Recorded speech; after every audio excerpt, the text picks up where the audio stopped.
In real estate, location is everything.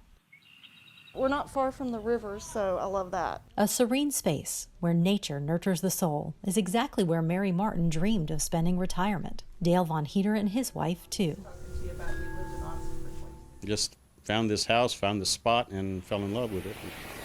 They found it nestled in the hills, this growing area off Ronald Reagan Boulevard and Highway 29. It falls within an extraterritorial district in Williamson County, an unincorporated area just outside Leander, Georgetown, and Liberty Hill. It was part of the attraction, and now part of the problem. I would say do your research on your utility bills and don't get stuck in the situation like we are. For years, Georgetown provided this rural area with water, but Leander paid to take over service in Rancho Siena, notifying customers in 2017. Problem is, most of these homeowners were not living there at the time. That's really not fair because they didn't tell us. Mike New works with the city of Leander. The difference was there was maybe a few dozen homes in Rancho Siena at the time, and in 6 years there's now over 1,200. So big change prior to us actually making that switch over. So I can see why a lot of new residents really had no idea. Until they got the bills. With Georgetown, homeowners paid $1.75 per 1,000 gallons. With Leander, their rates jumped to $2.40. And it's about to get more expensive. The rates are set to go up to $5.40 per 1,000 gallons starting in October. Starting in the October service period, which is usually the end of September through the end of October, so in a November bill, those transition residents are going to see the typical rate for outside city customers.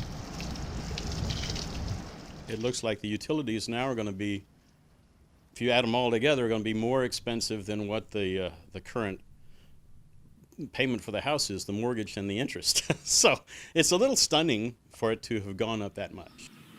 With Georgetown, it was about 93 in the summer, and our last bill we got from Leander was 185. So it's a pretty large jump. And we're a 3-person family, so I couldn't imagine what people with more are dealing with. It's a shock when what you're paying doubles, and now they're learning that it's going to double again. I think looking back, a steady flow of information could have helped, I think, ease the panic about the changes in the rates. This, because it's been in the works so long, this isn't something that can sort of change course at this point in time. The KV Defenders checked water rates in cities across central Texas, and we found most areas charge between $1.25 and $2 per 1,000 gallons. Cedar Park and Leander charge the most, but they cover largely rural areas where infrastructure and water towers still need to be built. Growing areas of new development where water is often transferred between cities. It turns out in areas where that happens, like here in Rancho Siena, homeowners cannot appeal to the Public Utility Commission. The only time they can appeal is when those rates change within an existing service. I'm going to get some rain barrels, I think, so I can continue watering my plants without going broke. Mary and the others say water wasn't something they ever really thought much about when buying their homes. But as many rural central Texas counties see an explosion of growth, the lines of service providers are increasingly becoming blurred. So we have a Georgetown address, but then our kids go to Liberty Hill schools, and then now I guess our water is on Leander. So we're kind of dealing with 3 different cities here. We realize it's difficult. We're still going to provide the best service we possibly can in the area, and we hope customers will understand that. A costly lesson about why knowing everything about your location really is key in real estate.